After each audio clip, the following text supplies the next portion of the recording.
রোজ যেমন দিনটা শুরু করি, আজও সেই দিনটা আমার একইভাবে শুরু। জল আর খাবার দেওয়া পাখিদের, তারপর পাখিদের গুঞ্জন শোনা আর পাখিদের সঙ্গে কথা বলা, আর আমার সারাদিনের কৃতকর্ম সারা। কিন্তু আজকে আমার ঘটেছে একটা নতুন প্রাপ্তি। এই যে দেখছো এই বল ফুলগুলো, এগুলো আমার বাগানে এবারে ভর্তি হয়ে ফুটেছে। আর আজকে তো আরও বড় বড় হয়ে গেছে। এটা তো আমি তো কালকের ভিডিও পোস্ট করছি। এত সুন্দর বলগুলো হয়েছে না। আর দাদা ও বাগান থেকে নিয়ে এসেছে ঠিক এতগুলো সবজি। শশাগুলো এবারে বাগানে খুব ভালো হয়েছে। আর ফলেছে মোটে 3খানি ঢ্যাঁড়স আর এই কটা শাক। তবে এইগুলোর মধ্যে আজকে আমি কোনো কিছুই রান্না করব না। তোমাদের খালি বলি আমি ও বাগান ঘুরে দেখাবো, নিশ্চয়ই দেখাবো, কোনো চিন্তা নেই। তারপরে চলে এসেছি ডিরেক্ট চান টান করে পুজো করতে। আজ আমি গোপুসোনাদের সুন্দর করে তুলে স্নান করাবো। রোজই করাই, তবে রোজ তো আর দেখাতে পারি না, আজকে দেখাতে পাচ্ছি।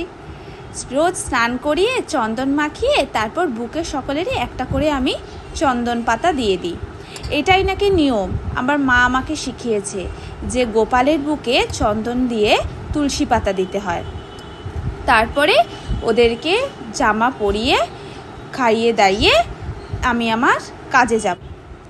তারপর সুন্দর করে ওদেরকে জামা কাপড় পরিয়ে দিয়ে সকল ঠাকুরকে খেতে দিয়ে তারপরে আমি আমার কাজে গেলাম।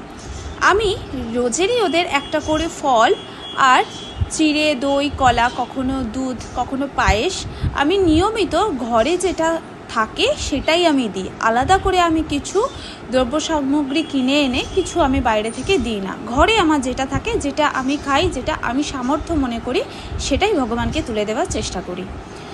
আর ফলগুলো আমি কেটে দেওয়া পছন্দ করি না, আমি গোটা ফলই দিই, যাতে সেটা প্রসাদ হিসেবেও থেকে যাবে এবং পরপরে আমরাও ওটা আমি খেয়ে নিতে পারবো।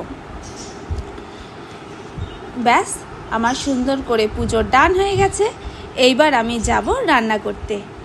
বলো কিন্তু আমার গোপুসোনাদের ঠিক কেমন লাগছে। আজকে এই মাছগুলো রান্না করব। আজ ভাবছি চারা মাছের ঝোলই করব, যা গরম পড়েছে। মাছ ভাজার কীর্তি দেখেছো আমার? মাছ ভাজা যেন আমার যত অনীহা, ভীষণ ভয় লাগে। তাছাড়া শুধু মাছ ভাজা কেন, কড়াতে যে কোনো সবজি দিলেই আমার ভাজতে গিয়ে যত বেশি অনীহা হয়। তবে মাছগুলো আমি বেশি তেলে ভাজিনি, অল্প তেলে ভেজেছি। এই আলু পটল দিয়ে পাতলা করে পাঁচফোড়ন দিয়ে ঝোল করব। হালকা করে মাছগুলোকে ভেজে তুলে নিলাম, তুলে নিয়ে এই পটল আলু ভাজতে দিয়ে দেবো। তবে আজকে ভাবছি আমি আর ঝোলটা খাবো না, আমি খাবো আজকে ডিমের কারি। ডিমের কারিটা জানো তো আমাদের বাড়িতে খাওয়াই হয় না, কারণ আমার বর খেতে চায় না। আর আমার মেয়ে যদি বা ভালোবাসে, ও ডিমের পোচ বা সেদ্ধ যেটা খাবে, কিন্তু তরকারির মধ্যে খেতে চায় না। কিন্তু আমি আজকে বলেছি আজকে খেতেই হবে, আজকে আমার ভীষণ খেতে ইচ্ছা করছে। যাই হোক, আলু পটলটা ভালো করে ভেজে নিয়ে এর মধ্যে এবার আমি আস্তে আস্তে মিষ্টি আর একটু হলুদ দিয়ে দেবো। আগে আমি প্রথমে হলুদটা দিয়ে দিলাম, দিয়ে ওটাকে হালকা করে নেড়ে নিয়ে তারপরে নুন আর অল্প একটু 2-4 দানা মিষ্টি, এটা আমার দেওয়ার স্বভাবই। সব রান্নায় আমি 2-4 দানা হলে মিষ্টি দিই। দিয়ে আমি একটু জিরে গুঁড়োও দিয়ে দিয়েছি, দিয়ে এটাকে ভালো করে নেড়ে নেব। তারপরে একটু আদা বাটা দিয়ে দিলাম। আদাটাকে আমি জাস্ট ছেঁচে নিয়েছি, বাটি নিয়ে। আর একটু জিরে গুঁড়ো, ধনে গুঁড়ো দিয়ে দিলাম। দিয়ে এটাকে ভালো করে নেড়ে নিয়ে গরম জল এর মধ্যে দিয়ে দেবো। তবে ঝোলটা করেছি কিন্তু আমি একদম সামান্য তেলে, জানো, যে মানে তেলটাই আমি মাছ ভেজেছিলাম, সেই তেলটাই যে সামান্য একটুখানি পড়েছিল, সেটাতে আমি পুরো ঝোলটা করেছি। বেশি তেলেই যদি আমি ঝোলটা বানাই, তাতে আর তার উপকারিতা থাকবে না। তবে টমেটোগুলো কিন্তু আজকে আমি কষিনি, টমেটোগুলো আমি ওপর থেকে কাঁচাই দিয়ে দিয়েছি। দিয়ে এবার এটাকে চাপা দিয়ে রেখে দেবো। আর আমি আমার পাখিকে খাইয়ে দিয়েছি আজকে পাকা আম। আমটা গোলাপ খাস আম এনেছি, আর বেশ হালকা হালকা মিষ্টি ছিল, খেতে খুব ভালো লাগছিল। আর আমার পাখির এবছর প্রথমেই আম খাওয়া, দেখেছ কত সুন্দর করে খাচ্ছে। ওকে আমি যখনই যে ফল আনি ওকে আমি দিই। ব্যাস, ঝোলটা ফুটে উঠেছে। এটা আমি এক পাশে এবার মাছগুলো ভাজা দিয়ে নিয়ে এক পাশে নামিয়ে রেখে দেবো। তারপরে আমি বসিয়ে দেবো আমার সেকেন্ড রান্না। তার জন্য আমি এই পেঁয়াজ, আদা রসুন এখানে নিই, পেঁয়াজ আর টমেটো বেটে নিয়েছি। আবার তারপর কড়াইয়ের মধ্যে আমি একটু আলুগুলো ভেজে নেব। প্রথমে ভেবেছিলাম ডিমের কারি বানাবো, তারপর বললাম না, এটা ডিমের ডালনা বানাই। অনেক দিন খাওয়া হয়নি, সে মা থাকাকালীন খুব করতাম, মা ডিমের ডালনা খেতে খুব ভালোবাসতো। আর একটা কথা বলি, এই যে আমার কড়াইটা দেখছো না, এটা একদম পুরো লোহার কড়াই। আমি না বাড়িতে ননস্টিক খুব একটা ইউজ করি না, পড়ে রয়েছে গাদা গুচ্ছে। আমার শাশুড়ি ভীষণ ননস্টিকে রান্না করতেন, কিন্তু আমার ননস্টিকে রান্না করাটা ঠিক ভালো লাগে না, আমার বাবাও ঠিক পছন্দ করতেন না, কারণ ননস্টিকে নাকি একটু মানে ক্ষতিকারক শরীরের পক্ষে আমার বাবা বলতো। তাই আমি রান্না করি না, আমি ওটাকে স্কিপ করে যে আমার রয়েছে খুব কম রান্না করি আমি ননস্টিকে। আমি সাধারণত লোহার কড়াই রান্না করা বেশি পছন্দ করি, তাই ম্যাক্সিমাম দেখবে আমার কড়াগুলো কিন্তু একদম পুরনো মডেলের, একদম পুরনো, কারণ এগুলো লোহার কড়াই। আর আমার বাবা এই লোহার কড়াই কিনে এনে দিয়েছিল, কারণ আমার বাবা চাইতো আমি সবসময় স্বাস্থ্যকর খাবার খাই আর বাড়ির লোকজনদেরও খাওয়াই। আর লোহার এটা যেহেতু বাবার স্মৃতি, আমি ঠিক যত্ন করে এটার মধ্যে রান্না করি আর সুন্দর করে রেখে দিই। আমার এই কড়াইটাতে রান্না করতে না ভীষণ ভালো লাগে। আর দ্বিতীয়ত বাবার দেওয়া জিনিস। যাকে গল্প করতে করতে কী কী মশলা দিলাম আমি তোমাদের বলতেই ভুলে গেলাম। আদা রসুন পেস্ট একটা না আমি কিনে এনেছিলাম, সেইটা আমি এর মধ্যে দিয়ে দিলাম। তার মধ্যে একটুখানি লাল লঙ্কা গুঁড়ো, একটি কাশ্মীরি লঙ্কা গুঁড়ো আর একটু তোমার নুন মিষ্টি দিয়ে ভালো করে নেড়ে নিলাম।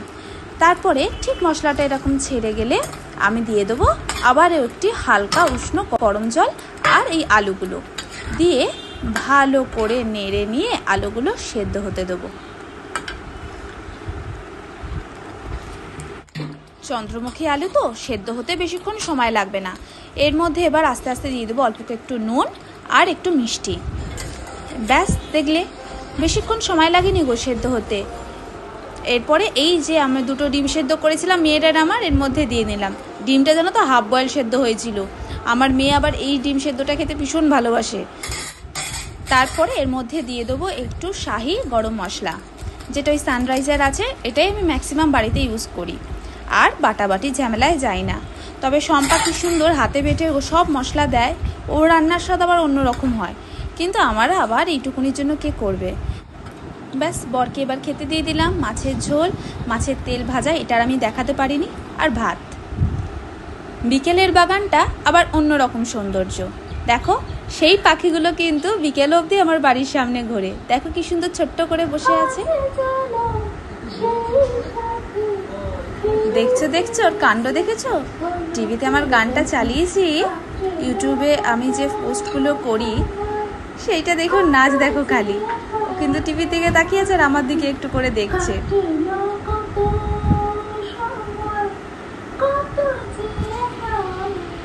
ভারী সুন্দর লাগে কিন্তু, তাই না?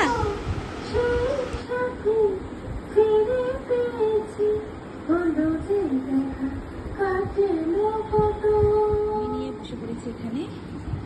আমার ডিমের মোচার ঘন্ট আছে, এখানে আছে কুমড়ো আলুর ছেচকি, আর আমার লুচি।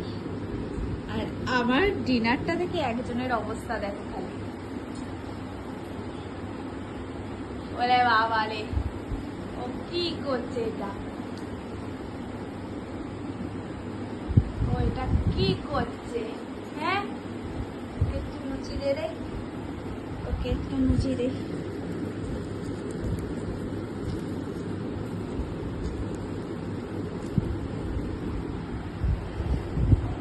এলো দে, ওকে দে।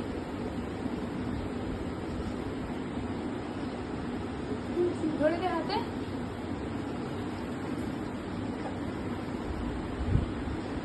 না মা নাও। ওরে বাবা টেস্ট পেয়ে গেছে। ওরে বাবা লুচি খাচ্ছে, কাকা বুড়ি লুচি খাচ্ছে, দেখো লুচি খাচ্ছে। লুচি লুচি লুচি লুচি খাওয়াচ্ছে, লুচি লুচি। এভরিওয়ান, আজ আবার এসে গেছি মার বেটি মিলে। দেখো আমাদের সেই শান্তিনিকেতনের টিয়া পাখিটার কঙ্কাল হয়ে গেছে একজনের জ্বালায়। উনি এখন এটাকে ছিঁড়ে ছিঁড়ে ছিঁড়ে ছিঁড়ে এই অবস্থা করে দিয়েছেন, আর উনি ভালো মতো দেখছেন। ভিডিওটা কেমন লাগলো কিন্তু অবশ্যই জানিও।